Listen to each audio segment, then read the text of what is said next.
Ապրիլի 1-ից ցածր կենսաթոշակը կբարձրանա 10,000 դրամով։ Ըստ ձեզ, ինչու է Փաշինյանը ընտրությունների շեմին բարձրացնում թոշակը։ Նորմալ է, որ ընտրություններից առաջ է անում, բայց նշանակել է ժամկետ մինչև 2026 թիվը։ Բնական է, որ վերջում պետք է անի, որ ընտրություններին ձայն հավաքի։ Նորմալ քաղաքական պրոցես է։ Ասեմ թե կհասկանաք։ Ընտրակաշառքը։ Գիտեք ինչ, ուղղակի համընկել է ինձ թվում է, որ ընտրությունների նախաշեմին է դա լինելու, քանի որ այսպես է այնպես 18 թվականից, որպես թոշակառու, համարը գրեթե 50%-ով իմ թոշակը բարձրացել է։ Հիմա այնպես որ ես չեմ կարող ասել դա ընտրությունների նախաշեմին էր, այդպես ստացվեց, որովհետև ամեն ինչ միանգամից հնարավոր չի կառուցել։ Մենք մեր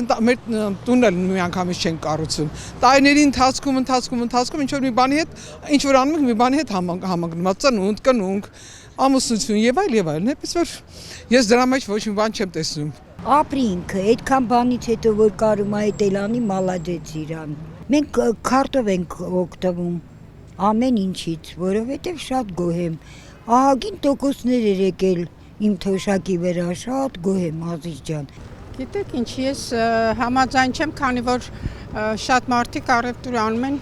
կանխիկ եւ իրանց ձեռ չի տալիս։ Ճիշտ է, ես անում եմ քարտով, բայց շատ մարդիկ անում են կանխիկ եւ իրանց ձեռ չի տալիս։ Ես համաձայն չեմ։ Եթե 36,000 է ստանում թոշակառուն, ոնց անում 10,000, անում է 3,000, 6,000։ Ոնց է 10,000 ավելանում, սխալ է դա։ Уже бարձրացրեցին, я получила 10 тысяч. Ну, рада, конечно, что там говорить. Хорошо. Да, 50 тысяч потратила, 10 тысяч получила. Да, считаю, что это хорошо, конечно. Немножко поднялась, считай, пенсия на 10 тысяч. Կաշար։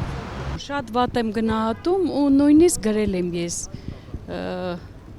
գրածների տակ, որ ինչու հենց հիմա ու հիվանդ երեխեքի թոշակը կտրում են,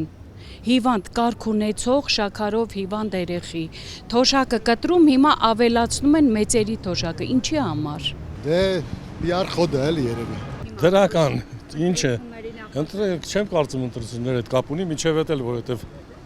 տալիս այն էլի